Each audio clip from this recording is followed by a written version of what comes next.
तो before we go ahead, Gauss law start करने से पहले एक बार फटाफट से इलेक्ट्रिक फ्लक्स सिर्फ क्विकली रिवाइज कर लेंगे, क्योंकि Gauss law is completely based on the concept of electric flux.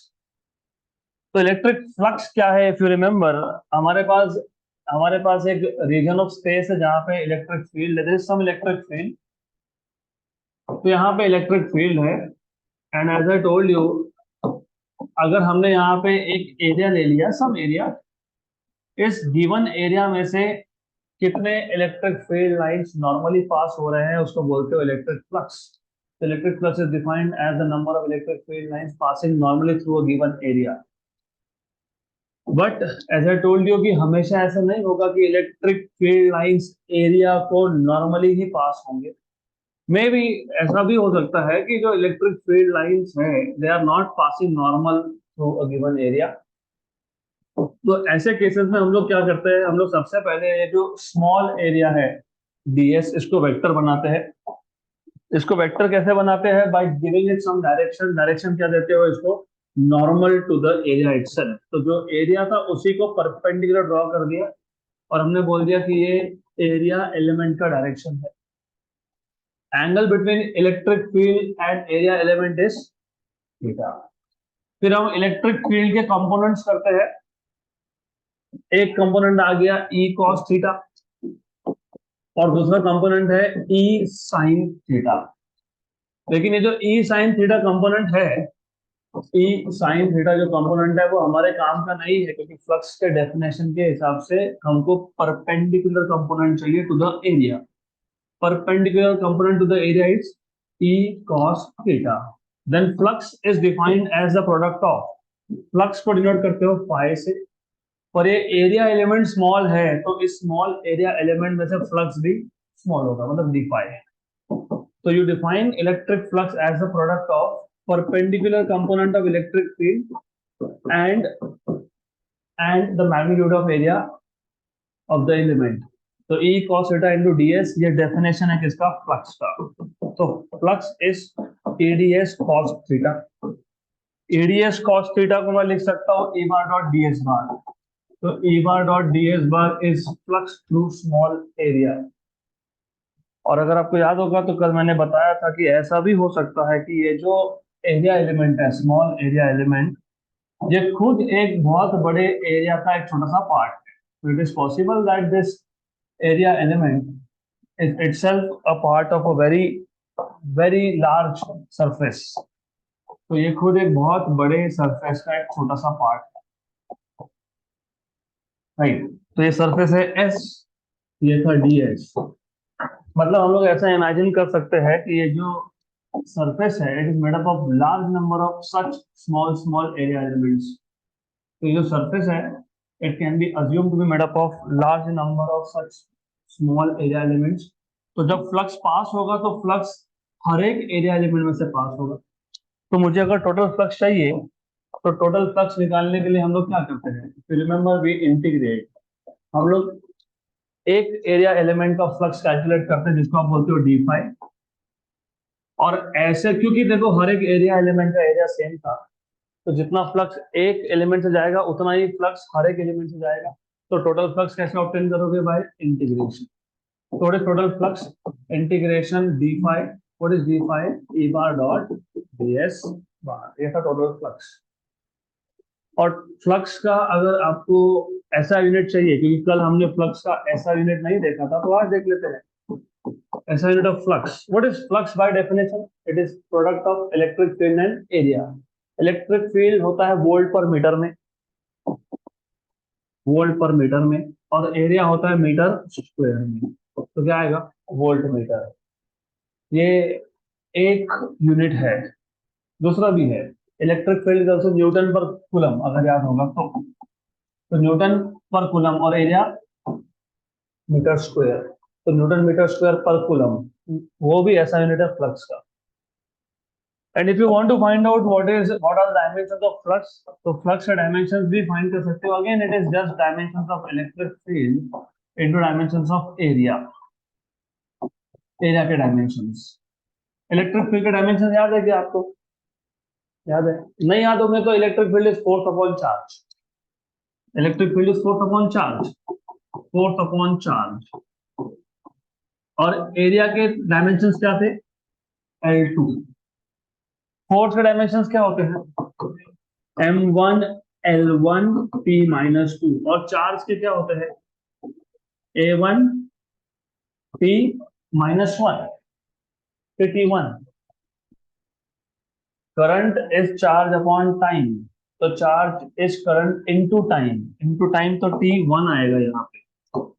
Okay, और ये L2 है, तो M1 L3 T-3 और A1। तो overall you will get M1 L3 T-3, M1 L3 T-3 और A1।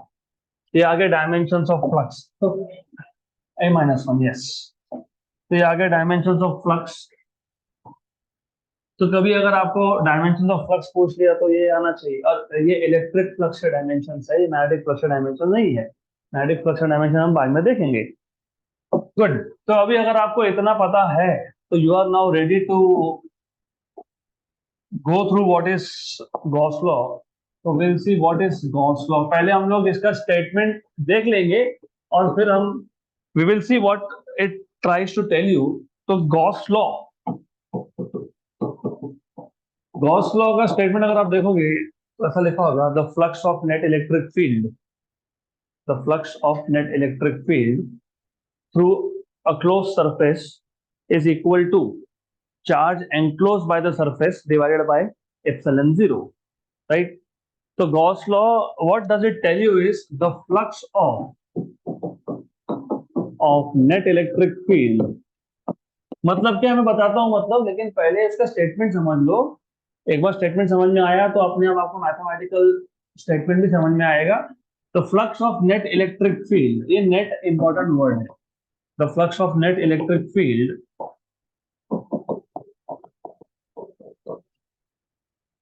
The flux of net electric field कहाँ से, flux कहाँ से पास होता है? सरफेस से पास होता है। तो through through a close surface, through a close surface equals or is equal to, equals charge enclosed by the surface, charge enclosed by the surface times ना divided by epsilon zero,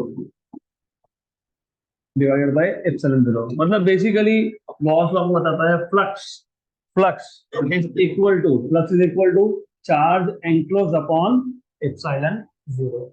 लेकिन flux क्या था अभी देखा था, what is flux? Integration E bar dot D S bar. But flux is integration over surface E bar dot D S bar. This is equal to charge enclose by epsilon zero. तो ये दोनों equation ये है mathematical form of Gauss law. अब ये इसका exact मतलब क्या है, फिजिकल मीनिंग क्या है, क्या बोल रहा है ये आपको? The flux of net electric field. अभी नेट इलेक्ट्रिक फील्ड ये वर्ड क्यों यूज हुआ? फॉर एग्जाम्पल, लेट अस से मेरे पास सिर्फ एक चार्ज था प्लस क्यू, लेट अस से प्लस Q1। इसका फ्लक्स, इसका फ्लक्स, अभी फ्लक्स कहां से पास होता है? Through surface. तो पहले आपको क्या करना पड़ेगा? एक सरफेस लेना पड़ेगा। तो let us take any surface, क्योंकि जब भी ये वर्ड सुनोगे ना फ्लक्स, तो फ्लक्स कभी भी एक सरफेस से पास होता है। हमने अभी डिफाइन किया और रिवाइज भी किया, फ्लक्स मतलब number of electric field lines passing through surface. तो जहां भी ये वर्ड आएगा फ्लक्स, तो वहां पे एक चार्ज कम से कम और क्लोज सरफेस होना चाहिए। What is a flux through this surface?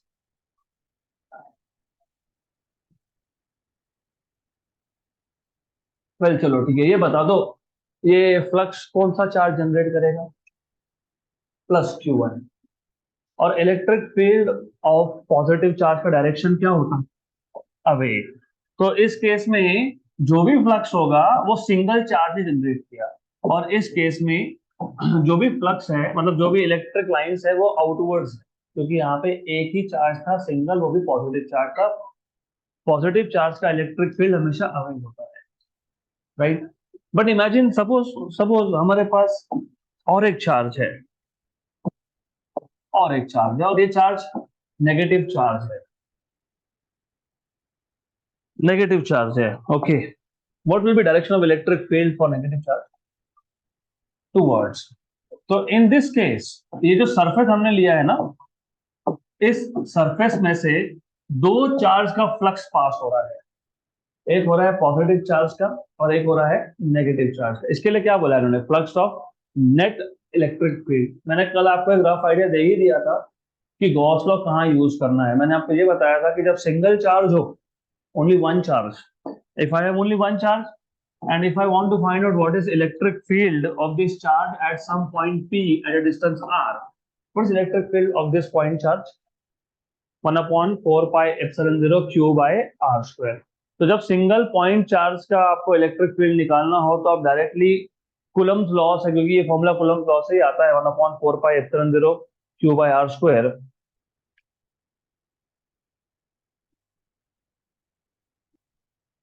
तो ये सिंगल पॉइंट चार्ज का अगर इलेक्ट्रिक फील्ड फाइंड करना है तो it is a very straightforward task. Apply Coulomb's law, क्योंकि ये 1 upon 4 pi epsilon 0 Q by are square ये कुलम्स लॉ से ही आया था। और यहाँ पे डिस्टेंस का भी कोई केस नहीं है, पॉइंट चार्ज है तो डायरेक्टली आपको डिस्टेंस पता ही है उस पॉइंट का जहां फील्ड फाइंड कर रहे हो चार्ज से। लेकिन प्रॉब्लम कहाँ स्टार्ट होता है? जब आपके पास चार्ज का कॉन्फ़िगरेशन हो, एक की जगह पे आपके पास बहुत सारे चार्जेस हैं, 2 3 4 5 6 7 8 जो भी होगा, राइट। तो उस केस में अगर मुझे चार्ज कॉन्फ़िगरेशन का इलेक्ट्रिक फील्ड निकालना है, फॉर एग्जांपल ये एक चार्ज का प्लस Q1 में भी मेरे पास एक दूसरा चार्ज है माइनस Q2 में भी मेरे पास तीसरा चार्ज है अगेन प्लस Q3 में भी I have a fourth charge plus Q4 and I want to find out what is total electric field. तो आपके पास दो ऑप्शन है, एक है superposition principle, 1 upon 4 pi epsilon 0 Q1 upon R1 square plus 1 upon 4 pi epsilon 0 Q2 upon R2 square plus 1 upon 4 pi epsilon 0 Q3 by R3 square। लेकिन superposition principle आप कहाँ अप्लाई कर सकते हो? जब आपके पास नंबर ऑफ चार्जेस कम हो, 2 3 4 5 6 7 8 10 12 15, ठीक है, दैट इज फाइन, राइट। लेकिन अगर मेरे पास 1000 चार्जेस हो या फिर मेरे पास एक लॉन्ग स्ट्रेट वायर है, उस पूरे वायर पे चार्ज है, तो you can not use superposition principle to find out electric field. ऐसे केस में हमको अप्लाई करना होता है गॉस लॉ। अभी गॉस लॉ का स्टेटमेंट आपको क्या बता रहा है? The flux of net electric field. ये नेट इलेक्ट्रिक फील्ड वर्ड क्यों यूज हुआ? क्योंकि अगर मेरे पास सिंगल चार्ज होता तो फ्लक्स सिर्फ सिंगल चार्ज जनरेट करता, क्योंकि एक ही चार्ज के इलेक्ट्रिक फील्ड लाइंस होते।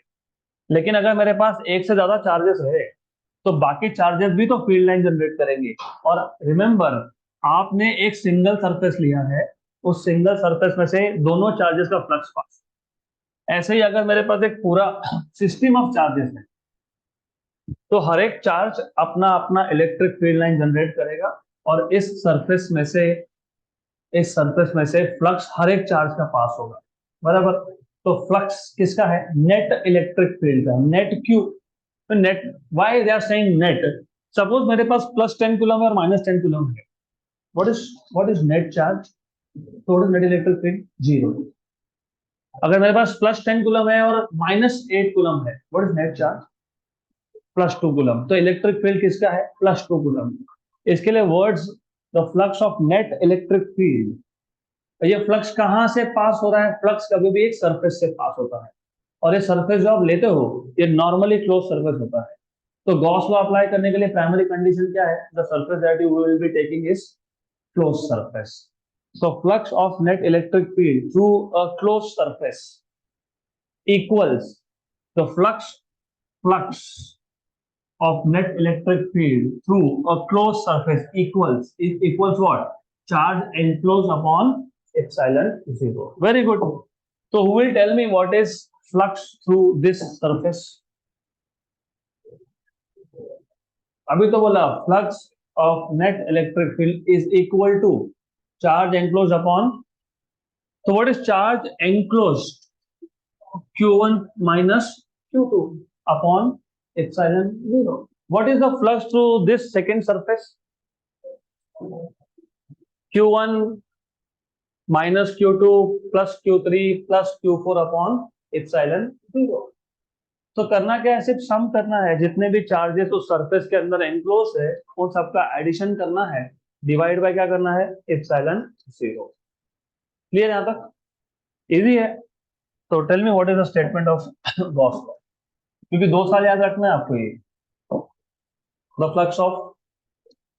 फ्लक्स ऑफ net electric field through a closed surface equals charge enclosed divided by epsilon 0.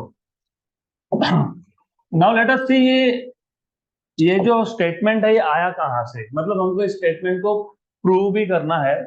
We are suppose to also prove that this statement is correct. तो ये statement को prove करने के लिए हम एक काम करेंगे। we will take a closed surface of any shape, random shape.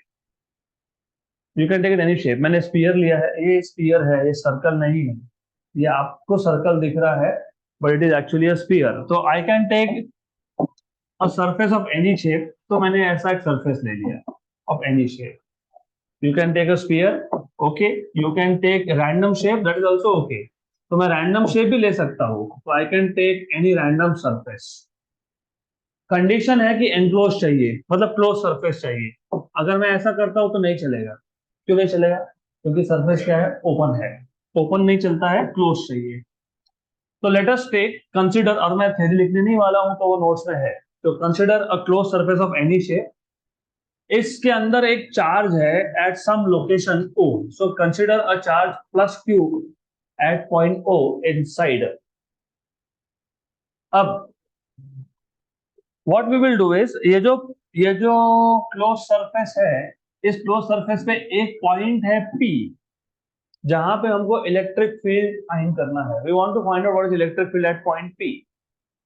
तो इस पी पॉइंट पे हम एक स्मॉल एरिया एलिमेंट लेंगे। मतलब basically what we are doing is, हमने इस पूरे सरफेस को, फिर बाय द वे ये सरफेस तुमने ड्रॉ किया, ये दैट इज इंपॉर्टेंट, ये जो सरफेस तुमने ड्रॉ किया इसका नाम है गॉसियन सरफेस। क्योंकि ये लॉ हमको गॉस ने बताया था, तो सरफेस का नाम है गॉसियन सरफेस। और ये जो गॉसियन सरफेस है इसका शेप डिपेंड करता है शेप ऑफ द कंडक्टर पे। तो जो शेप कंडक्टर का होगा वही शेप होगा गॉसियन सरफेस का। फॉर एग्जाम्पल अगर कंडक्टर एक स्पीयर है तो गॉसियन सरफेस भी क्या होगा? Sphere, concentric sphere. अगर हमारे पास Gaussian surface in the form of wire है, sorry, conductor in the form of wire है, तो गॉसियन सरफेस क्या होगा? In the form of cylinder. तो the shape of the Gaussian surface will depend on the shape of conductor. ऐसा क्यों? क्योंकि आप देखोगे इंटीग्रेशन करना आसान पड़ता है। आपके पास कंडक्टर का शेप स्फीयर है और तुमने सरफेस ले लिया कोई और ही शेप का, तो इंटीग्रेशन करना डिफिकल्ट जाएगा आपको, वो आप समझोगे धीरे धीरे। तो point number 1, we imagine a closed surface. Point number 2, there is a charge at point O, some charge positive Q. 3, imagine this Gaussian surface to be made up of large number of small area element. मतलब ये जो पूरा Gaussian surface है, हम इसको imagine कर रहे हैं कि ये it is made up of small small area elements. जैसे एक एरिया एलिमेंट दिखा है, मैंने कहा पे दिखाया, पी पॉइंट पे। तो ऐसा हम लोग इमेजिन करते हैं कि ये जो गॉसियन सरफेस है ये बहुत सारे एरिया एलिमेंट से बना हुआ है। सिंपल भाषा में बात करें अगर, तो पूरे सरफेस के छोटे छोटे टुकड़े करके देख रहे हैं हम लोग, राइट। तो imagine the Gaussian surface to be made up of large number of small area element. Small तो फिजिक्स में बोलते हैं इन्फिनाइट सिमल। इन्फिनाइट सिमल मतलब वेरी स्मॉल, और इन्फिनाइट मतलब वेरी लार्ज। तो इन्फिनाइट सिमल मतलब वेरी स्मॉल। तो we imagine this Gaussian surface to be made up of large number of infinitesimal area elements. उसमें से फिलहाल मैं सिर्फ एक ही एरिया एलिमेंट ले रहा हूँ। कहाँ ले रहा हूँ? जिस पॉइंट पे आपको इलेक्ट्रिक फील्ड फाइंड करना है वहां पे। तो consider one such area element at point P. ये स्टैंडर्ड प्रोसेस है। तुम एक चार्ज लेते हो, चार्ज को एक सरफेस में एनक्लोज करते हो, वो सरफेस इमेजिनरी होता है, उस सरफेस को हम लोग गॉसियन सरफेस बोलते हैं। और फिर ये इमेजिनरी सरफेस के छोटे छोटे पीसेस करते हैं, और उसमें से फिलहाल एक ही पीस लेते हैं। कहाँ पे? जहां पे आपको इलेक्ट्रिक फील्ड फाइंड करना है वहां पे, करेक्ट। फिर हमको पता है कि पॉजिटिव चार्ज है, और पॉजिटिव चार्ज का इलेक्ट्रिक फील्ड का डायरेक्शन क्या होता है? Away. It is always directed away. तो ये आ गया direction of electric field at point P. Then ये जो एरिया एलिमेंट था D S, D S area element का डायरेक्शन कैसे निकालते हो? By drawing normal to this. तो ये आ गया नॉर्मल, तो ये डी एस का डायरेक्शन हो गया। और फिर इन दोनों में एंगल कितना लेते हैं हम लोग? थीटा। यहां तक क्लियर है? Right. Step number 1, what is step number 1? जो भी चार्ज है उसको क्या करना है? एनक्लोज करना है inside a surface which is a imaginary surface. नाम क्या है उसका? Gaussian surface. और the shape of Gaussian surface depends on the shape of conductor. अगर स्पेरिकल कंडक्टर तो गॉसियन सरफेस भी क्या है? स्पेरिकल है। पॉइंट नंबर 2, ये जो गॉसियन सरफेस है इसको तुमने कैसे इमेजिन किया? To be made up of large number of infinitesimal area elements, और हर एक एरिया एलिमेंट का एरिया क्या है? ds। पॉइंट नंबर 3, जिस पॉइंट पे आपको इलेक्ट्रिक फील्ड फाइंड करना है, p पॉइंट पे इलेक्ट्रिक फील्ड फाइंड करना था, तो p पॉइंट पे आपने पहले एक एरिया एलिमेंट इमेजिन कर लिया। पॉइंट नंबर 4, अंदर चार्ज पॉजिटिव था तो पॉजिटिव चार्ज का इलेक्ट्रिक फील्ड अवे होगा। फिर इलेक्ट्रिक फील्ड और एरिया एलिमेंट में एंगल कितना है? Theta. Then you find out what is flux through this small area element। और तो पता ही है ना what is flux through small area element? E bar dot ds bar। और ये E bar dot ds bar क्या है? ADS cos theta। ये तो अभी अभी हमने सब देखा। That was the whole point in revising। क्योंकि फ्लक्स के कॉन्सेप्ट के बिना गॉस लॉ नहीं होगा। Clear? But if you remember, अगर आपको याद है, व्हाट इज इलेक्ट्रिक फील्ड का formula? 1/4 pi epsilon 0 Q by are square. तो ये जो डिस्टेंस है पी पॉइंट का ओ पॉइंट से वो आर है, तो देयरफॉर ये जो फ्लक्स है, फ्लक्स डी फाई, ये आ जाएगा E D s cos theta, D s cos theta. और साथ में कौन है? ई, लेकिन ई क्या है? 1/4 pi epsilon 0 Q by are square. Right? Clear? Then I will write this flux as 1/4 pi epsilon 0। ये Q भी लिख देता हूँ। Q/4 पाई एप्सिलॉन 0 रह कौन गया? ds cos theta by r square। Let us call this as equation number 1। वापस आएंगे इस इक्वेशन नंबर 1 पे। इक्वेशन नंबर 1 पे वापस आने से पहले थोड़ा सा चैप्टर नंबर 1 पे जाना पड़ेगा वापस। If you remember, what are different systems of units? CGS, SI, MKS, FPS। SI system of units में कितने फंडामेंटल क्वांटिटी थे? 7। और सप्लीमेंट्री थे 2। कौन से 2? Plane angle and solid angle. Very good. How do you define plane angle and how do you define solid angle? What is plane angle, what is solid angle? Plane एंगल के लिए you take arc. Arc is like a straight line, one dimensional होता है वो arc, ds। और ये है D theta, और ये है आर। तो अगर आपको याद होगा, you define plane angle ds by r, it is a ratio of arc length upon radius of the circle of which arc is a part।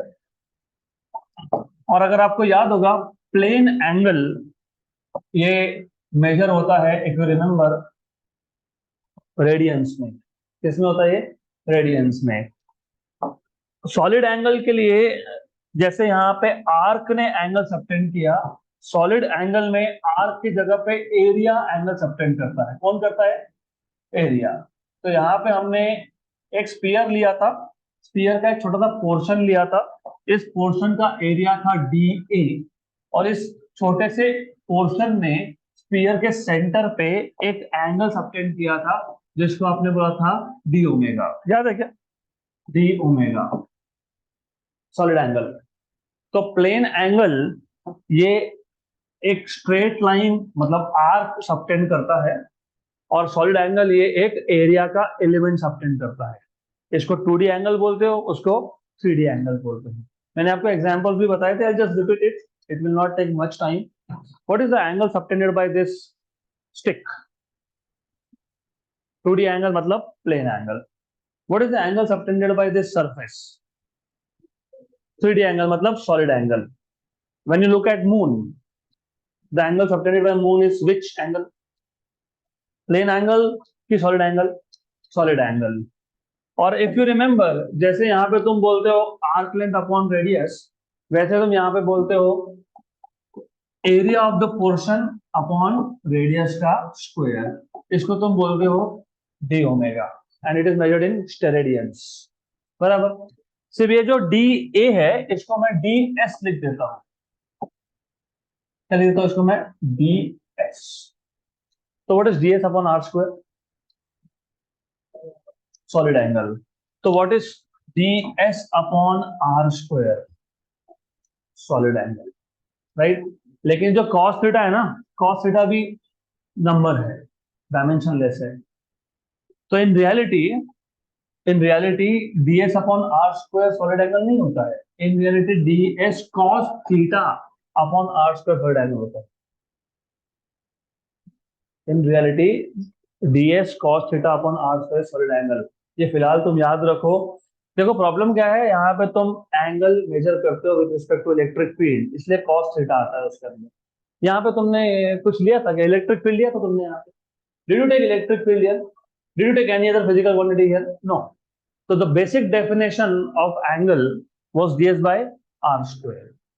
लेकिन जब तुम इलेक्ट्रिक फील्ड के डायरेक्शन के साथ कंपेयर करने लगते हो तो उस केस में सॉलिड एंगल में एक एक्स्ट्रा टर्म आता है, दैट इज cos थीटा। मैं बताता हूँ, वो जाएगा अभी आएगा, बाद में जाएगा। कैसे जाएगा? अगर अगर if ds and electric field are in same direction, what is angle? Zero. What is cos zero? हाँ, तो वो जाएगा बाद में, राइट। फिलहाल सिर्फ for the time being, to make it little simple for you, ये जो d s cos theta by are square है, ये क्या है? सॉलिड एंगल है। क्या है? Solid angle. तो therefore but what I can say is d s cos theta by are square is by definition solid angle. Equation 2। तो from equation number 1 and 2 you have d phi, flux through small surface equal to Q upon 4 pi epsilon 0। ये पूरा bracket का term क्या बन गया? D omega. Clear यहां तक? पक्का पक्का? Sure sure? What is Gauss law? What is Gauss law? The flux of net electric field through close surface. हमने अब तक फ्लक्स सिर्फ लिया है एक छोटे से एलिमेंट से। गॉस लॉ तो हमको बताता है टोटल फ्लक्स। टोटल फ्लक्स कैसे ऑब्टेन करते हैं? Integration. So therefore total flux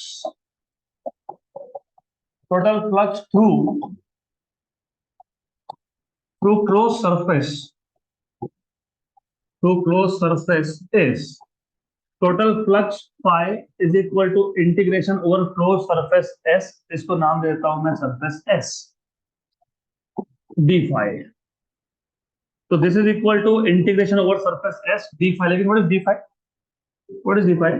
Q upon 4 pi epsilon 0 d omega.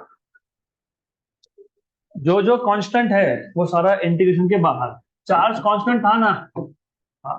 4 पाई तो कांस्टेंट ही है, एप्सिलॉन 0 भी कांस्टेंट है। एप्सिलॉन 0 डिपेंड करता है सराउंडिंग में मीडियम कौन सा है। हमने तो वैक्यूम लेके रखा है, तो एप्सिलॉन 0 की वैल्यू कांस्टेंट है, व्हिच इज 8.85 × 10⁻12 ऐसा यूनिट्स में। तो अंदर कौन रह गया? D omega. अब ये इंटीग्रेशन डी ओमेगा का मतलब क्या है? हम अब तक, मतलब यहां तक फ्लक्स कहां से फाइंड कर रहे थे? Only through small area element. Only through small area element. अब हम लोग फ्लक्स कहां से देख रहे हैं? पूरे ही सरफेस से, राइट। मतलब बाजू में और एक एलिमेंट है, हमने वो भी ले लिया। उसके बाजू में और एक एलिमेंट होगा, हमने वो भी ले लिया। ऐसे सारे एलिमेंट ले लिए, सारे एलिमेंट। तो इंटीग्रेशन तुम किस पे कर रहे हो? इंटीग्रेशन तुम कर रहे हो इन सारे एलिमेंट्स पे। तो ये जो छोटे छोटे एलिमेंट तुम लोगे, you will take small elements. एक स्मॉल एलिमेंट ने एंगल कितना बनाया? D omega. दूसरे ने कितना बनाया? D omega. तीसरे ने कितना बनाया? D omega. चौथे ने कितना बनाया? D omega. तो सबको तुम ऐड करोगे तो टोटल सॉलिड एंगल मिलेगा। और total solid angle irrespective of shape of body ये हमेशा 4 पाई आता है। कितना आता है? 4 पाई। 4 पाई ही आता है। ये हम लोग प्रूव करेंगे आने वाले टॉपिक्स में। You will learn also, you will see that 4 पाई ही होता है। तो total solid angle total solid angle, this is equal to 4 pi. So therefore total flux equal to q upon 4 pi epsilon 0. What is this? 4 pi. 4 pi और 4 pi हो गया cancel. So therefore total flux equal to charge upon epsilon 0. लेकिन ये charge क्या था? ये charge था enclose. किसमें एनक्लोज? सरफेस के अंदर. तो ये क्या आ गया? Charge enclose upon epsilon 0. हो गया प्रूफ. ये तो प्रूफ करना था ना तुमको. टोटल फ्लक्स या फिर flux of net electric field is equal to charge enclose upon epsilon 0. Hence proof. Done. खत्म. तो I will repeat it once again. Very simple. सिर्फ प्रोसेस अच्छे समझ लो. ये प्रोसेस कहाँ काम में आएगा? 12th का इलेक्ट्रोस्टैटिक्स का पहला ही टॉपिक है, एप्लीकेशन ऑफ गॉस लॉ. तो तीन एप्लीकेशन देखने वहां काम में आएगा. और कहाँ काम में आएगा? जब तुम मैग्नेटिक फील्ड फाइंड करते हो. इलेक्ट्रिक फील्ड फाइंड करने के लिए Gauss law, magnetic field find करने के लिए एम्पियर्स लॉ. जो प्रोसेस गॉस लॉ का है वही प्रोसेस एम्पियर्स लॉ का भी है. इसका मतलब अगर ये टॉपिक समझा है तो तुम्हारे कम से कम 4 टॉपिक और होने वाले. 4, मिनिमम 4.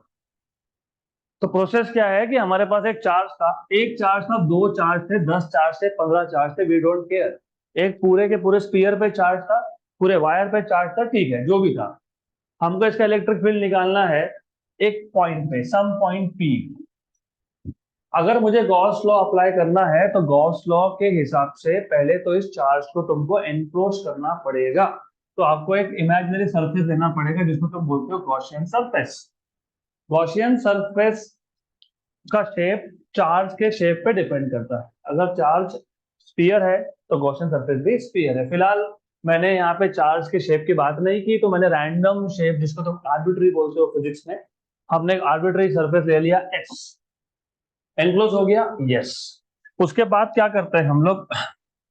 जिस पॉइंट पे तुमको इलेक्ट्रिक फील्ड फाइंड करना है उस पॉइंट पे तुम एक एरिया एलिमेंट लेते हो, स्मॉल एरिया एलिमेंट. जिस पॉइंट पे तुमको इलेक्ट्रिक फील्ड फाइंड करना है वहां पे तुम लेते हो एक स्मॉल एरिया एलिमेंट.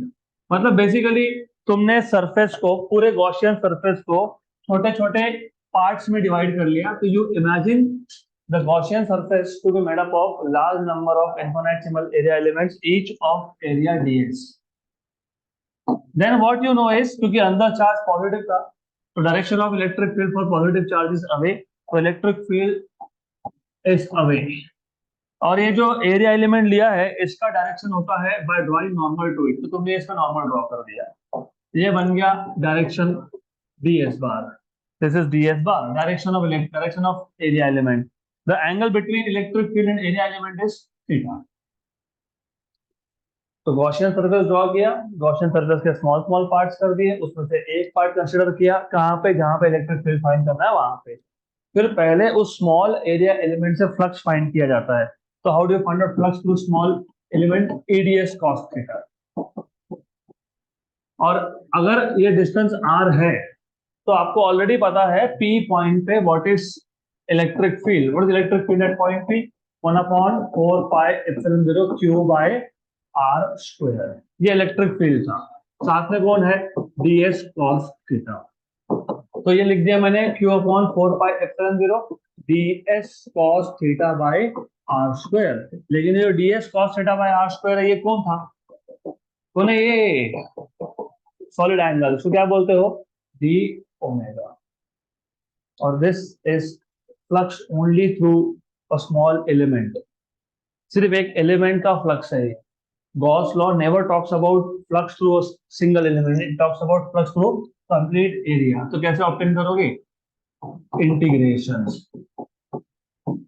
तो ये आ जाएगा आपके पास, what is d phi? q/4 pi epsilon 0 d omega. तो q/4 pi epsilon 0 कांस्टेंट था, तो कांस्टेंट सारा का सारा गया इंटीग्रेशन के बाहर. तो ये जो टोटल सॉलिड एंगल है इसकी वैल्यू कितनी होती है? 4 pi. What is total solid angle? 4 pi. तो remember, you need to remember this, total solid angle is always 4 pi. तो 4 pi हो गया कैंसल. तो आपको मिल गया q/epsilon 0. Hence proof, because ये q the charge enclosed. So charge enclosed upon epsilon 0. This is the derivation of Gauss law. Clear यहाँ तक? पक्का? तो अगला टॉपिक होगा, if I am not wrong, electric dipole, है ना? तो अगला टॉपिक है इलेक्ट्रिक डाइपोल. पहले तो इलेक्ट्रिक डाइपोल का इंट्रोडक्शन है, उसके बाद फिर टॉर्क एक्टिंग ऑन डाइपोल. तो स्टार्ट करते हैं पहले with what is electric dipole, then basic concepts related to electric dipole. Electric dipole, single charge. Single charge को आप बोलते हो मोनोपोल. मोनो मतलब सिंगल, पोल मतलब चार्ज. दो charges of same magnitude but opposite signs, they are called as electric dipole. Electric क्यों? क्योंकि तुम इलेक्ट्रिक चार्जेस की बात कर रहे हो, इसके लिए इलेक्ट्रिक. डाई मतलब टू, पोल मतलब as I told you there are two opposite type of charges. और एक चीज याद रखो, ये बहुत बेसिक है और बहुत काम में आएगा आगे. इलेक्ट्रिक चार्जेस के केस में मोनोपोल एग्जिस्ट करता है, मतलब single charge plus Q, single charge minus Q. लेकिन मैग्नेटिज्म के केस में, मैग्नेट के केस में तुम कभी नहीं सुनोगे सिर्फ नॉर्थ पोल, सिर्फ साउथ पोल. तो magnetic monopoles does not exist. In case of magnetism you will never see कि सिर्फ नॉर्थ पोल है, आएगा ही नहीं. वहां पे नॉर्थ पोल है तो साउथ पोल आता ही है. इसके लिए हम बोलते हैं magnetic monopoles does not exist, but electric monopole can exist. तो अब तक हम लोग सिंगल चार्ज की बात कर रहे थे मोर और लेस. हमने इलेक्ट्रिक फील्ड में सिंगल चार्ज का देखा. Now it is time for us to define something called as electric dipole. तो व्हाट इज इलेक्ट्रिक डाइपोल? हमारे पास दो चार्जेस है of same magnitude but opposite signs. तो two equal but opposite charges, two equal but opposite charges separated by a finite distance, small distance, उसको हम बोलते हैं इलेक्ट्रिक डाइपोल. तो two equal but opposite charges separated by finite distance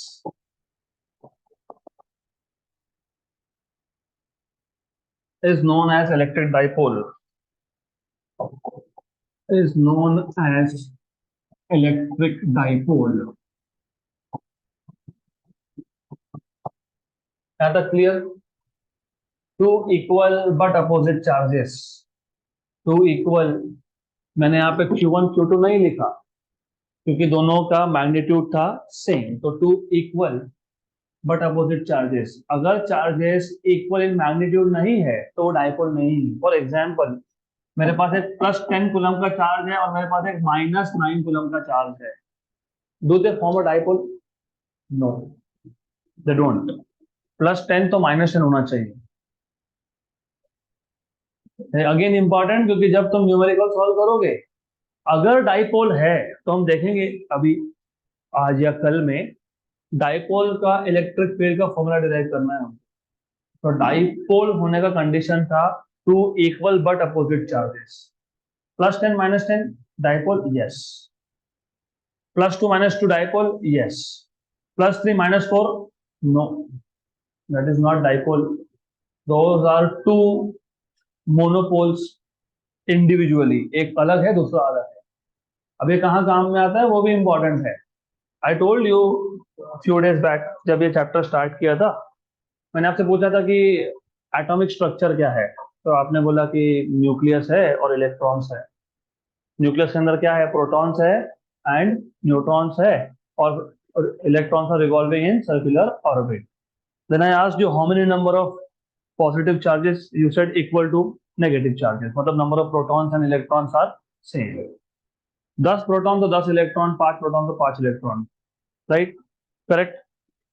somehow होता क्या है, ये जो 10 इलेक्ट्रॉन्स की मैं बात कर रहा हूं ना, they are revolving around nucleus.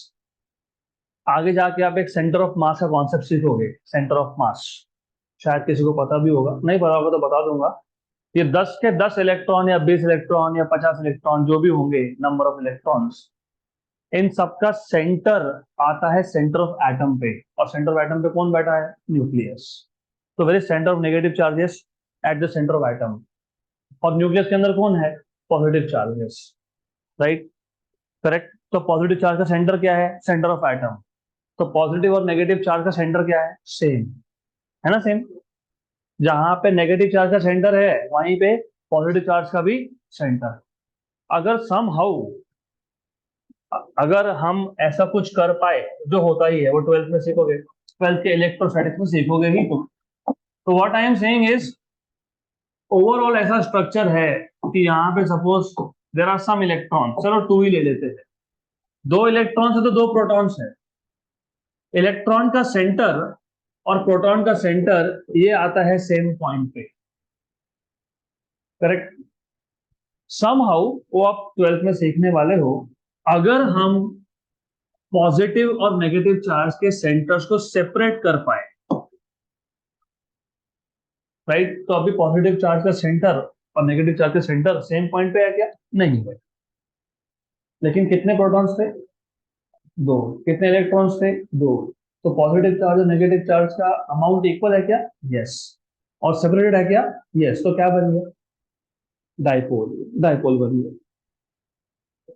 अब ये इंपॉर्टेंट क्यों है? क्योंकि जहां जहां डाइपोल एग्जिस्ट करता है वहां वहां पे इलेक्ट्रिक एनर्जी स्टोर होता है। तो wherever you have dipole, it is capable of storing energy. That is why 11th का इलेक्ट्रोस्टैटिक्स अगर नहीं पता तो ट्वेल्थ में गए। तो हर एक चीज इंपॉर्टेंट है यहाँ पे। Even a definition is important here. When I write down definition, it is because it is important. अब वेल बाय द वे, ये सेंटर ऑफ डाइपोल है। सेंटर ऑफ डाइपोल से पॉजिटिव चार्ज एल डिस्टेंस पे, negative charge भी L distance पे। तो distance between the two charges of dipole is 2l।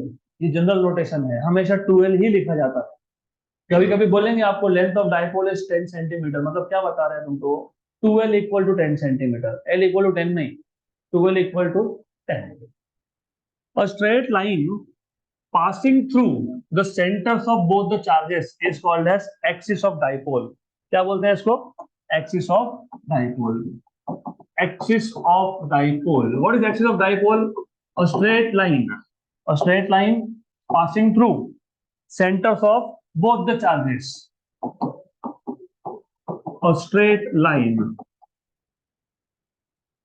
passing through centers of both the charges is known as axis of dipole. Is known as axis of dipole. अभी ये axis of electric dipole है क्योंकि हम लोग electric dipole की बात कर रहे हैं। सेम कॉन्सेप्ट आएगा मैग्नेटिक फील्ड के केस में। A straight line passing through both the poles of magnet, north pole and south pole, will be called as, ये इलेक्ट्रिक एक्सिस है, इसको क्या बोलोगे? Magnetic axis, right? तो एक्सिस ऑफ मैग्नेटिक डाइपोल होगा, ये एक्सिस ऑफ इलेक्ट्रिक डाइपोल है। A straight line, a straight line passing through center of dipole, a straight line, axis को क्या बोला तुमने? A straight line passing through centers of charges, लिखा ना ऐसा? A straight line passing through center of both the charges। ये जो straight line है, ये पॉजिटिव चार्ज के सेंटर से और नेगेटिव चार्ज के सेंटर से, दोनों में से पास हो, तो ये क्या है? एक्सिस है। There's another straight line which passes through center of dipole, very center of dipole, O, but perpendicular to axis। इसको बोलते हैं इक्वेटर ऑफ डाइपोल। क्या बोलते हैं इसको? Equator of dipole. A straight line passing through center of dipole but perpendicular to axis is called as equator of dipole। तो अगला definition is equator of dipole. Equator of dipole, a straight line passing through the center of dipole center of dipole, but perpendicular to the axis,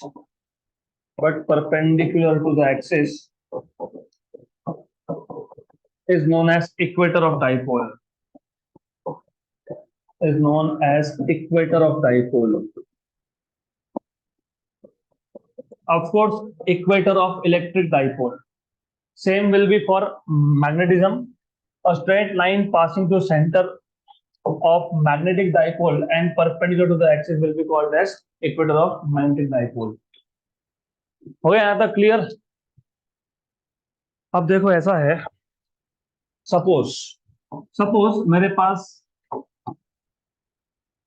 I have this +1 and -1.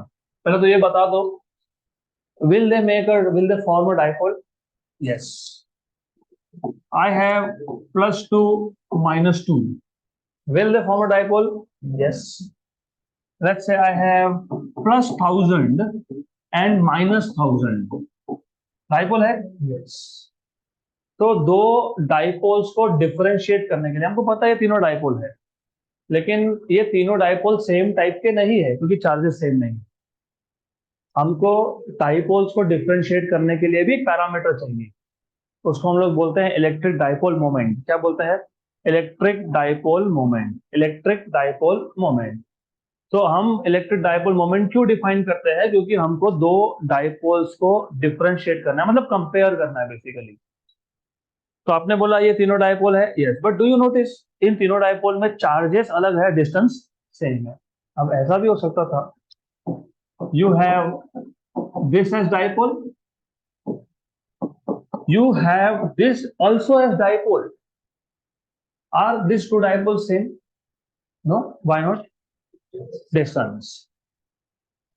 So we define a parameter called as electric dipole moment to compare two different dipoles. ये दोनों dipole में charges same है लेकिन distance अलग, और ये तीनों dipole में चार्जेस डिफरेंट है लेकिन डिस्टेंस सेम है। तो हम लोग एक पैरामीटर डिफाइन करते हैं जिसको हम लोग बोलते हैं इलेक्ट्रिक डाइपोल मोमेंट।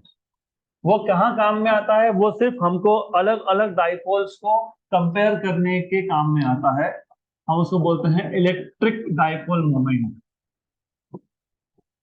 तो electric dipole moment is defined as the product मतलब multiplication. Electric dipole moment is defined as the product of magnitude of one of the charges. Dipole पे एक चार्ज पॉजिटिव है, एक चार्ज नेगेटिव है।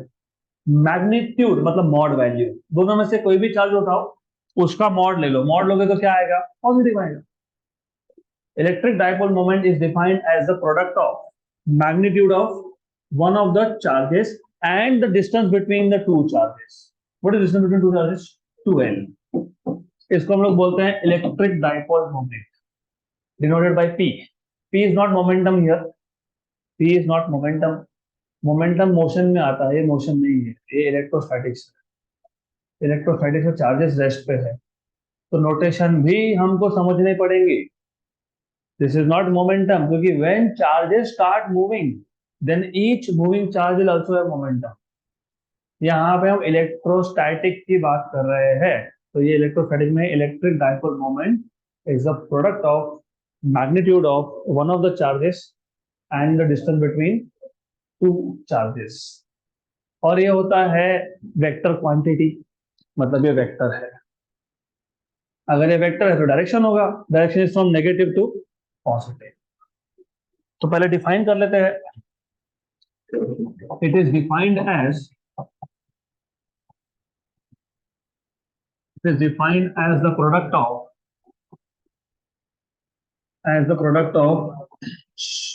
do you remember what I said right in the beginning of this lecture, and I am repeating it every single day? I will not tolerate any kind of noise, and I will make it clear what is the meaning of noise. When I speak, that is signal, wanted sound. When you speak, that is noise, unwanted sound or unwanted signal. I'll say again, I will not tolerate a single word. It is defined as a product of, किसका product है? Magnitude of one of the charges, क्यों one of the charges, दो charges थे ना, तो दोनों में से कोई भी एक, one of the charges and the distance between two charges, and the distance between two charges. So denoted by P, it is given by Q into 2L, right? So it is a vector quantity. It is a vector quantity directed from कौन से charge से कौन से charge तक, directed from negative charge to positive charge, minus Q to plus T. और ये भी important है, हाँ, I just said we define it. We define it, done. If you define something, definition is definition. What is velocity? This is the point name by. That is definition. तो definition is definition. अब हमको ये vector quantity क्यों बनाना है ये तुमको आगे समझ में आएगा. अगले टॉपिक में डायरेक्शन की जरूरत पड़ती है to understand why there is a torque acting. और टॉर्क का मतलब क्या वो भी बताता हूँ मैं, लेकिन there is something that you define that, तो उसको तुम कुछ नहीं कर सकते हो, तो डेफिनेशन है. तो by default the direction is taken from negative charge to positive charge. Okay, तो इलेक्ट्रिक डाइपोल मोमेंट का जो डायरेक्शन है, जैसे हमने एरिया एलिमेंट का डायरेक्शन क्या लिया था, normal to the area, why not parallel, हमारी मर्जी, डन. आगे जाके समझेगा स्टेबल इक्विलिब्रियम और अनस्टेबल इक्विलिब्रियम नाम की एक चीज होती है, आगे आएगा. तो वहां पे अगर डायरेक्शन में उल्टा लेता तो एंगल्स गड़बड़ कर जाते. तो एंगल्स को प्रॉपर रखने के लिए हम माइनस से प्लस लेते हैं. You will understand in a while, may be today, शायद आज ही हमारा टॉपिक वो हो जाएगा. तो it is a vector quantity directed from negative to positive. तो अगर मैं वेक्टर फॉर्म में लिखूं, अब प्रॉब्लम क्या है, लुक, जब तुम वेक्टर फॉर्म में लिखते हो ना, तो तुम लेफ्ट हैंड साइड पे वेक्टर लिख रहे हो तो राइट हैंड साइड पे भी वेक्टर लिखना पड़ता है. You can not right it like this, ये सही नहीं है. और राइट हैंड साइड पे मेरे पास दो क्वांटिटी है, एक है एल और एक है क्यू. हमने बहुत पहले बता दिया था कि charge is not a vector quantity, charge scalar है. तो फिर वेक्टर किसको बनाओगे, लेंथ, एल को. तो वेक्टर नोटेशन में p bar equal to q two l bar. फिर हम देखेंगे ऐसा यूनिट, सिंपल है ऐसा यूनिट. ऐसा unit of electric dipole moment is, charge का ऐसा यूनिट क्या होता है, कूलम. डिस्टेंस का क्या होता है, मीटर. तो हो गया कूलम मीटर. तो ऐसा unit of electric dipole moment is coulomb metre. Charge into distance, coulomb metre. And dimensionally speaking, dimension आएंगे इसके, dimension of charge into dimension of length. Charge के डायमेंशन तो तुमने अभी देखे थे, current into time, A1 T1, और ये था L1. ये 12 को L2 मत लिख देना, ये L1 है, तो L1 तो आ जाएगा A1 L1 T1. ये आ गए dimensions of electric dipole moment. Good. 2L 3L 4L 5L 10L 1000L 10,000L 10 lakh L is L, length raise to 1. तो 2L को L रेज टू 2 मत लिख देना, दैट इज नॉट एरिया. तो 2L is just length raise to 1. ये आ गया dimensions of electric dipole moment. यहां तक क्लियर. तो do you remember basics of dipole, what is electric dipole. Note बंद करो, अभी बंद करो, बाद में वापस देख लेना. Just want to see how much you can recall. तो बताओ मेरे को, बताओ what is electric dipole. Two equal but opposite charges separated by a small distance, finite distance, is known as electric dipole. What is axis of a dipole? A straight line passing through center of both the charges is called as axis of dipole. What is equator of dipole? A straight line passing through center of dipole but perpendicular to axis is called as equator. What is electric dipole moment? It is defined as a product of magnitude of one of the charges, and the distance between the two charges. It is a vector quantity directed from negative charge to positive charge. SI units coulomb meter. Dimensions A1, L1, T1. अब हमको देखना है what is a torque acting on an electric dipole in a uniform electric field. Torque, अब ये torque क्या है पहले वो समझाऊंगा, बाद में देखेंगे हम लोग what is torque acting on an electric dipole in an external uniform field, वो बाद में देखेंगे. तो पहले आपको पता होना चाहिए टॉर्क क्या है. मैंने पहले भी बताया, मैं वापस रिपीट कर देता हूँ. What is Newton's first law of motion?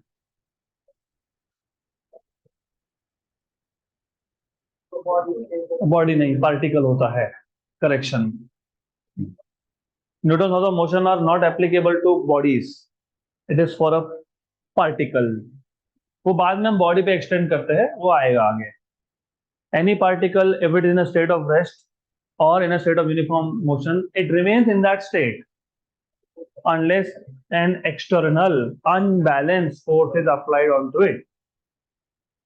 तो बॉडी अपना स्टेट खुद से चेंज नहीं कर सकता है, सिंपल भाषा में ये उसका मतलब होता है. अब ऐसा क्यों होता है, किसने रोका? उसके खुद के मास ने रोका. तो mass offers resistance to change in state, उसको बोलते हो इनर्शिया. फिर इनर्शिया डिफाइन करते हो, the tendency of an object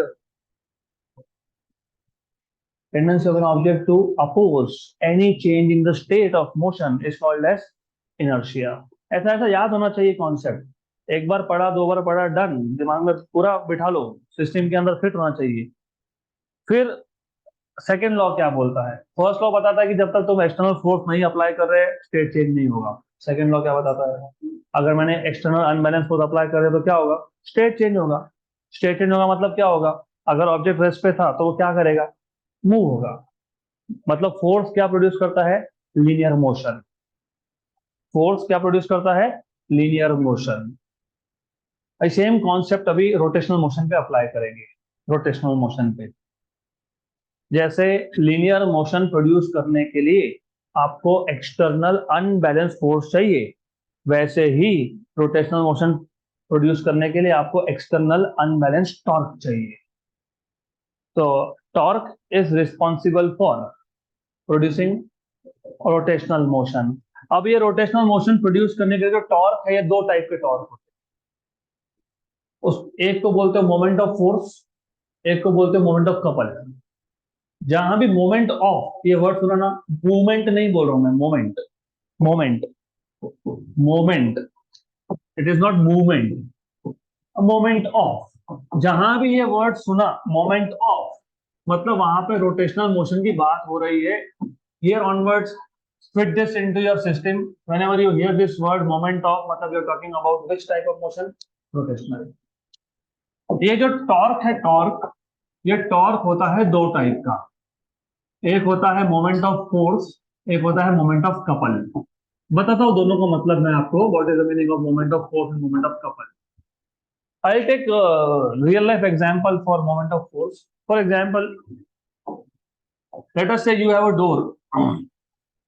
और आपको पता है कि डोर का एक एंड फिक्स होता है जिसको आप एक्सिस ऑफ डोर बोलते हो. That is basically where you have hinges. दिख रहा है वो, कुछ आपको क्लिप जैसा दिख रहा होगा दरवाजे पे, उसको बिजागरे बोलते हैं. बिजागरे बोलते हैं ना. तो जो बिजागरे है वो वहां से जो स्ट्रेट लाइन पास हो रहा है उसको बोलते हो एक्सिस ऑफ रोटेशन. अभी अगर आपको एक्सिस ऑफ रोटेशन और डिटेल में समझना है तो एक काम करो, ये जो बॉडी है ये रिजिड बॉडी है. Rigid body is made up of large number of particles.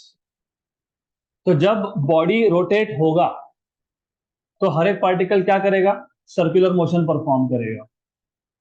When a body rotates, each point on that body performs circular motion. मेरे को बताओ, ये सब सर्कल का सेंटर सेम है क्या? सेम है ना? दिख रहा है कि नहीं? Same, almost same. तो the centre of all this circles, the centers of all these circles lie on a common straight line. और ये जो कॉमन स्ट्रेट लाइन इसको बोलते हो एक्सिस ऑफ रोटेशन. तो अगर आपको एक्सिस ऑफ रोटेशन डिफाइन करना होगा तो डिफाइन कर सकते हो. कैसे डिफाइन करोगे? When a body, rigid body rotates, all the points on that body perform circular motion. The centers of all these circles lie on a common straight line, and this common straight line is called as axis of rotation.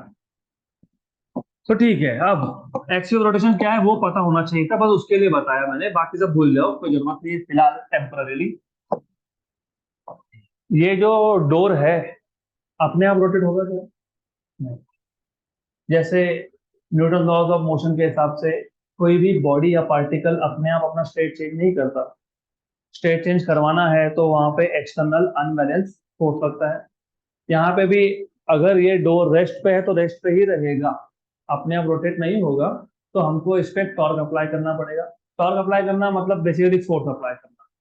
तो हम लोग real life door open या close करना तो क्या करते हो? Door को तुम धक्का दे देते हो। धक्का देना मतलब क्या? फोर्स। तो जिस पॉइंट पे तुमने फोर्स लगाया उसको बोलते हो पॉइंट ऑफ एक्शन। एक्शन मतलब force. The point at which the force is applied is called as point of action. The direction along with the force is applied is called as line of action. क्योंकि देखो अभी अगर मुझे किसी भी body को rotate करवाना है, फॉर एग्जाम्पल मैं एक पॉइंट पे फोर्स लगा रहा हूँ, वो पॉइंट ऑफ एक्शन हो गया। तो फोर्स को मैं परपेंडिकुलर भी लगा सकता हूँ, फोर्स को मैं साइड से भी लगा सकता हूँ। ऐसे ही करते हैं ना रियल लाइफ में, डोर ओपन क्लोज करने के लिए हम लोग कितना कैजुअली करते हैं, ऐसा धक्का दे देते हैं कि ऐसा बराबर दरवाजे के पीछे आएंगे और नॉर्मल लगाएंगे, ऐसा तो नहीं करते। तो to rotate the body you may apply force in different directions. So the direction along which the force is applied is called as line of action. इसको बोलते हैं line of action. Line of action से axis of rotation तक का जो minimum distance होता है, मतलब परपेंडिकुलर डिस्टेंस होता है, लाइन ऑफ एक्शन से एक्सिस ऑफ रोटेशन तक, लाइन ऑफ एक्शन से एक्सिस ऑफ रोटेशन तक जो मिनिमम डिस्टेंस होता है, minimum distance is perpendicular distance. इसको आप बोलते हो मोमेंट आर्म। क्या बोलते हैं इसको? Moment arm. Moment arm, arm मतलब हाथ, तो मोमेंट आर्म। तो r here is moment arm. Remember, the point at which the force is applied is called as point of action. The direction along which the force is applied is called as line of action. The minimum distance or the perpendicular distance between line of action and axis of rotation is called as moment r. Now the torque मतलब moment of force is defined as the cross product of moment r and the force. ये torque का definition है, are bar cross F bar. तो torque कैसे define किया तुमने? Cross product of moment arm and force. Moment arm and force. अब इसको moment of force क्यों बोला? दरवाजा ओपन करने के लिए तुमने सिंगल फोर्स लगाया था कि दो साइड से फोर्स लगाया था? हाँ, तो यहाँ पे single force rotational effect produce करता है, इसके लिए इसको मोमेंट ऑफ फोर्स बोलते हैं। तो टॉर्क का एक टाइप है जिसमें बॉडी रोटेट हो रहा है only due to application of single force, इसके लिए मोमेंट ऑफ फोर्स। कई बार वो भी आपने रियल लाइफ में देखा ही है, एक्सपीरियंस भी किया है। अगर आप मेट्रो स्टेशन पे गए हो, मेट्रो स्टेशन पे ना there are basically, if you seen doors, तो रोटेशनल एक्सिस बीच में होता है। तुम एक साइड से डोर को ओपन करते हो तो दूसरे साइड से ऑटोमेटिक फोर्स लगता है। या फिर सीसॉ, सीसॉ देखा है? सीसॉ बैठे उस पे? नहीं? कैसा बचपन था तुम्हारा फिर, क्योंकि सीसॉ भी मोबाइल में खेला था। This generation is far away from real life. जितना तुम जितना तुम मोबाइल से दूर रहोगे ना, उतना तुम साइंस के पास में आओगे।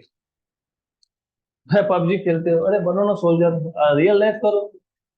अरे पबजी क्या रखा है पबजी में? तो छोड़ो, coming back to the point. तो in some cases rotational effect can be produced only due to application of one single force, but in some cases जैसे कि रॉड हो गया, रॉड। फॉर एग्जांपल मेरे पास एक रॉड है और इस रॉड पे मैंने दो फोर्सेस लगा दिए, इक्वल बट अपोजिट, तो I am applying two forces equal but opposite. क्या होगा, what will happen in this case? Nothing will happen. Why? Because these two forces will cancel out each other. Why? Because these two forces are applied at the same point. लेकिन if I apply forces at two different points, क्या होगा? Rotation होगा। तो यहाँ पे rotational effect produce करने के लिए दो फोर्सेस रिस्पॉन्सिबल थे, दो forces of same magnitude but opposite direction, उसको बोलते हो कपल। क्या बोलते हैं? कपल। इसके लिए वहां पे क्या नाम दिया है? Moment of couple. Moment of couple मतलब टॉर्क, मोमेंट ऑफ फोर्स मतलब टॉर्क। तो तुमने टॉर्क कैसे डिफाइन किया था? यहाँ पे cross product of moment arm and force. तो वहां पे कैसे डिफाइन करोगे? Same way. सिर्फ यहाँ पे जो मोमेंट आर्म होता है ना, what was moment arm here? जाना है क्या? जाना है साथ तो तुम भी जाओ, साथ में जो बात करे उसको भी लेके जाओ। मोमेंट आर्म क्या था यहाँ पे? Perpendicular distance between axis of rotation and line of action. यहाँ पे मोमेंट आर्म का डेफिनेशन चेंज हो जाता है। यहाँ पे moment arm is the minimum distance between the two forces, मतलब perpendicular distance between two forces. बाकी सब कुछ सेम है। मतलब सिर्फ यहाँ पे तुमने मोमेंट आर्म का डेफिनेशन चेंज कर दिया और एक चीज चेंज की, यहाँ पे एक ही फोर्स था, वहां पे था दो फोर्सेस। तो यहाँ पे जब तुम टॉर्क डिफाइन करते हो, torque is basically are bar cross F bar. कौन सा एफ बार? दोनों में से कोई भी एक। There are two forces but these two forces have same magnitude, तो दोनों में से कोई भी एक। यहां तक क्लियर? तो मोमेंट ऑफ फोर्स में how many forces are responsible to produce rotation? One. And in moment of couple, two. याद रहेगा ये? तो अगर ये याद रहेगा मोमेंट ऑफ कपल, तो तुमको कल समझ में आएगा what is torque acting on electric dipole when placed in external uniform electric field.